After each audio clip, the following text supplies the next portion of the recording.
Selamat pagi anak-anak. Pagi, Pagi, Bu. Bu. Pagi, Bu. Om Swastiastu. Semangat pagi. Semangat. Ya, bagus sekali ya.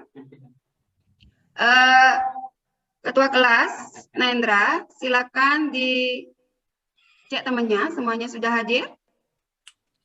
Semua hadir, Bu.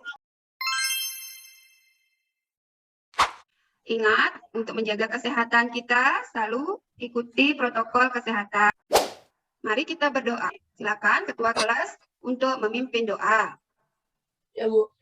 Sebelum mengawali pembelajaran hari ini, mari kita buka dengan doa menurut kepercayaannya masing-masing. Berdoa mulai. Berdoa sesuai. Ya, terima kasih, Nendra. Ya, Bu. Persiapkan diri anak-anak, alat-alat tulis ya, pulpen, buku tulis, sudah siap? Buku paket ya. Ibu izin share screen dulu. Untuk menambah semangat, ya motivasi dalam kegiatan pembelajaran kita hari ini, mari kita mengucapkan tepuk PPK dulu anak-anak ya. Silakan Ketua kelas pimpin tepuknya. Tepuk PPK. Religius, nasionalis, mandiri, gotong royong, integritas. Sekarang Ibu akan menampilkan sebuah video. Silakan anak-anak amati ya video ini dengan baik.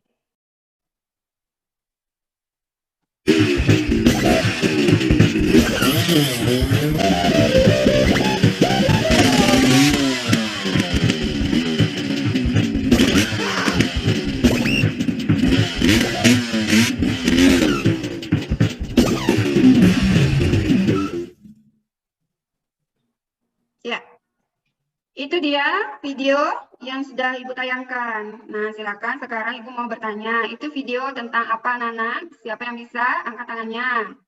Aprian, silakan.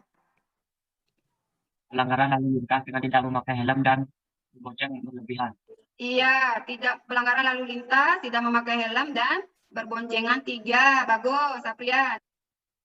Iya, Bianca, silakan.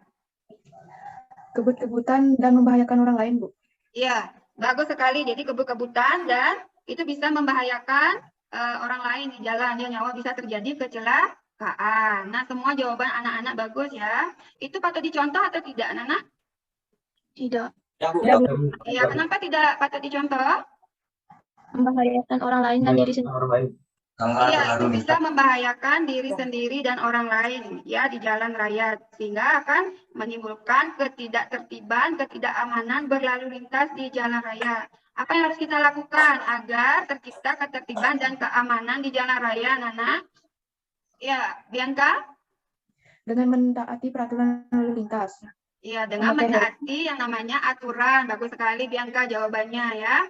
Jadi untuk terciptanya ketertiban, keamanan berlalu lintas itu masyarakat harus mentaati yang namanya aturan. Nah, aturan ini disebut juga dengan istilah norma, Nana ya. Kita akan membahas materi tentang norma dan keadilan, materi sub A, norma dalam kehidupan bermasyarakat. Nah, adapun tujuan pembelajaran yang akan kita capai hari ini, yang pertama, setelah berdoa di awal dan akhir pembelajaran, peserta didik mampu berperilaku beriman, bertakwa, dan bersyukur kepada Tuhan Yang Maha Esa dalam pembelajaran norma dalam kehidupan bermasyarakat dengan baik. Setelah memahami materi yang diberikan oleh guru, peserta didik mampu berperilaku jujur, disiplin, tanggung jawab, toleransi, santun, percaya diri sesuai norma yang berlaku dalam kehidupan bermasyarakat dengan baik. Setelah diberikan masalah, peserta didik mampu menyusun laporan hasil telaah macam-macam norma dalam kehidupan bermasyarakat, berbangsa dan bernegara dalam kelompok dalam kerjasama yang baik. Setelah menyusun laporan, peserta didik mampu menyajikan laporan hasil telaah macam-macam norma dalam kehidupan bermasyarakat, berbangsa dan bernegara dengan penuh semangat. Nah, di sini Ibu akan memberikan 3 penilaian, yaitu yang pertama penilaian sikap, pengetahuan, dan keterampilan. Dari ilustrasi video yang Ibu tayangkan tadi, dan juga jawaban, komentar, tanggapan dari teman-teman anak-anak, kira-kira ada yang tahu apa itu norma? Anggi, silakan Anggi. Terima kasih Bu atas waktunya. Norma adalah aturan atau ketentuan yang mengatur kehidupan warga masyarakat digunakan sepeda panduan, tatanan, dan pengendali tingkah laku. Iya, bagus sekali Anggi. Tadi sudah benar ya, pengertian dari norma berarti sudah membaca. dari Anggi, Basmadika ya. Norma itu adalah aturan atau kaidah yang mengatur kehidupan warga masyarakat, digunakan sebagai panduan, tatanan, dan pengendali tingkah laku. Jadi tujuannya untuk mencapai ketertiban, keamanan ya dalam kehidupan bermasyarakat. Nah, kira-kira anak-anak ada yang tahu ada berapa macam norma dalam kehidupan bermasyarakat? Iya, Wika, silakan. Terima kasih atas waktunya. Norma terbagi menjadi 4, yaitu norma pertama, norma kesopanan, yang kedua, norma hukum, yang ketiga, norma agama, dan yang keempat, norma kesusilaan. Iya, bagus sekali. Apa itu pengertian dari norma kesusilaan? Angkat tangannya. Silakan, Yunita. Ya, terima kasih atas waktunya, Bu. Norma kesusilaan merupakan norma yang bersumber dari bisikan kalbu dan suara hati nurani manusia. Ada yang tahu nggak apa sih contoh dari norma kesopanan? Silakan, Tiana. Baik, terima kasih atas waktunya. Contoh lain dari norma kesopanan adalah menghargai orang lain, menghormati orang yang lebih tua, dan tidak menyela pembicaraan orang lain. Iya. Apa itu norma agama? Iya, Devi. Silakan, Devi. Terima kasih atas waktunya, Bu. Saya akan menjawab apa itu norma agama. Norma agama adalah aturan yang bersumber dari wahyu Tuhan, yang jika dilanggar akan terkena sanksi berupa berdosa dan mendapat siksaan di akhirat kelak. Iya, bagus sekali ya. Ada yang bisa memberikan contoh yang lain terkait dengan norma hukum? Iya, Bianca, silakan. Terima kasih Bu atas waktunya.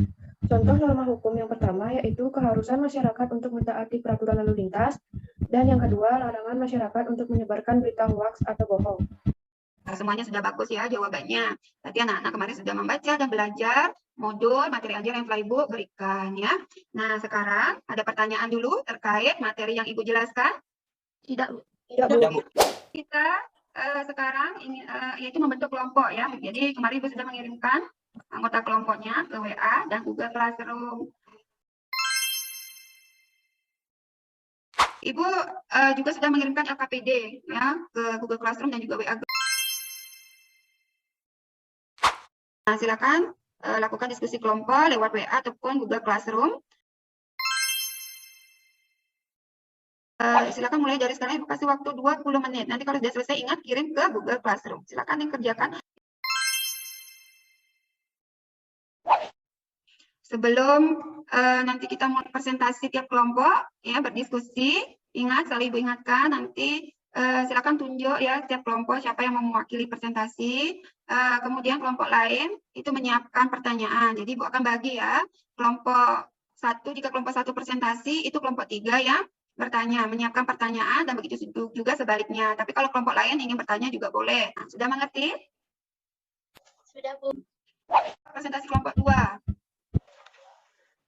Siapa yang mewakili? Ya, Anggi, silakan Anggi. Terima kasih atas waktu yang diberikan.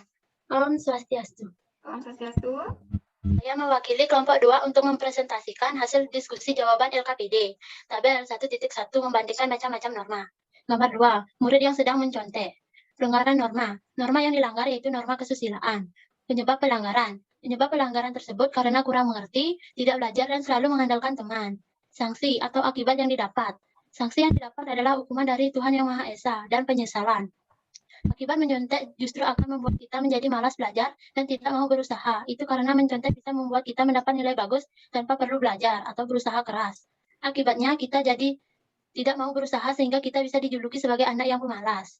Solusi atau cara mengatasi. Kita harus mempunyai dan meningkatkan rasa tanggung jawab, komitmen, dan belajar lebih giat supaya tidak mencontek. Dan kita juga menasehati teman kita yang mencontek supaya tidak mengulangi perbuatannya. Karena perbuatannya yang melanggar norma, yaitu menyangkut norma kesusilaan. Tabel 1.2. Menganalisis artikel tidak memakai masker dikaitkan dengan macam-macam norma. Menurut kelompok kami, pelanggaran norma. Norma yang dilanggar yaitu norma hukum. Penyebab tidak memakai masker. Mungkin karena lupa untuk membawa masker. 2. Bila seseorang tidak menganggap COVID-19 ini sangat ancaman. Memakai masker dianggap sebagai pengekangan atau penindasan terhadap kebebasan. 3. Mengkhawatirkan terhadap komunikasi dan menilai terlalu sulit untuk membaca ekspresi mereka karena mengenakan masker. Akibat tidak memakai masker. Kita mudah terkena serangan penyakit, mudah menular penyakit kepada orang terdekat kita, Dan di masa pandemi ini, kita akan mudah terkena virus-virus di sekitar. Solusinya bisa dengan pengertian dan empati. 2. Meyakinkan orang-orang bahwa virus ini sangat berbahaya. 3. Memberikan masker kepada orang yang tidak membawa masker. 4. Suara-suara atau kata-kata yang bisa dipercaya. Demikian presentasi dari kelompok kami. Saya haturkan pada Mas Santi. Om Santi Om. Ya, tepuk tangan dulu untuk presentasi kelompok 2 yang diwakili oleh Anggi. Nah, seperti yang Ibu bilang tadi, berarti kelompok 2 presentasi, kelompok 4 menyiapkan pertanyaan. Silakan kelompok 4, siapa yang mewakili untuk bertanya? Ya, silakan Kiana. Terima kasih atas waktunya. Pertanyaan saya terkait dengan presentasi kelompok 2 adalah, apa sanksi yang pantas didapatkan oleh siswa yang mencontek? Ya, apa sanksi yang pantas diberikan kepada siswa yang mencontek? Nah, itu silakan kelompok 2, siapa yang mau menanggapi? Angkat tangannya. Ya, Siti, silakan ya Siti. Baik, terima kasih atas waktunya, Bu. Di sini saya akan mewakili kelompok saya untuk menjawab pertanyaan kelompok 4. Sanksi yang pantas didapatkan bagi siswa yang mencontek yaitu sanksi teguran dan hukuman, supaya siswa mengerti bahwa mencontek perbuatan yang tidak jujur, yang termasuk melanggar norma kesusilaan, karena tidak jujur dengan hasil jawabannya sendiri. Iya, bagus sekali. Bagaimana Kiana ya? Bagaimana Kiana? Tanggapan dari kelompok 2 sudah jelas? Sudah, Bu. Jadi, presentasi dari kelompok 1 dan 4 sudah dilakukan dengan baik dan jawabannya juga sudah bagus-bagus sekali. Tepuk tangan dulu. Ya, jadi tepuk tangan untuk semua kelompok. Tepuk semangat. Ya.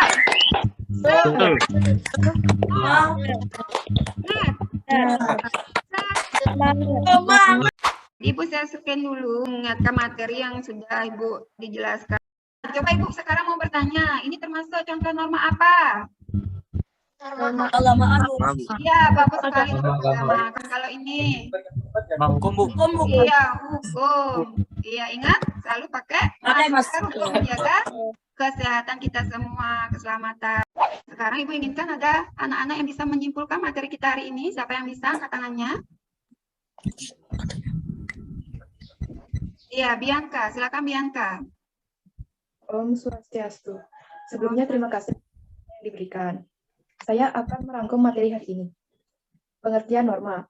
Norma adalah aturan atau ketentuan yang mengatur kehidupan warga masyarakat, digunakan sebagai panduan, tatanan, dan pengendali tingkah laku. Dalam kehidupan bermasyarakat, terdapat 4 macam norma, yaitu norma kesopanan, norma kesusilaan, norma agama, dan norma hukum.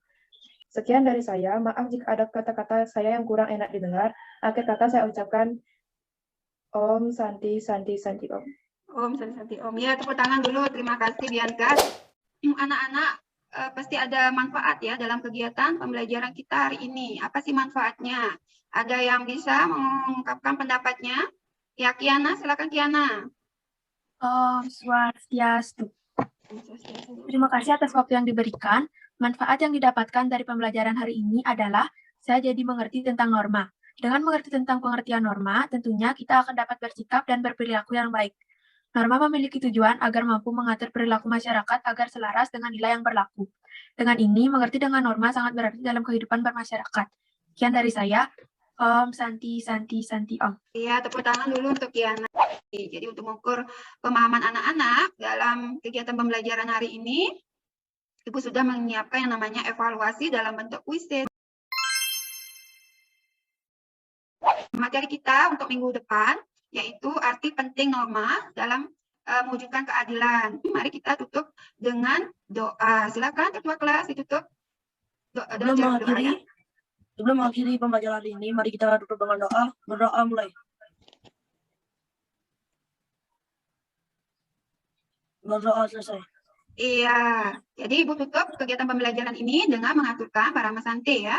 Om Santi Om. Iya. Sampai jumpa lagi minggu depan anak-anak.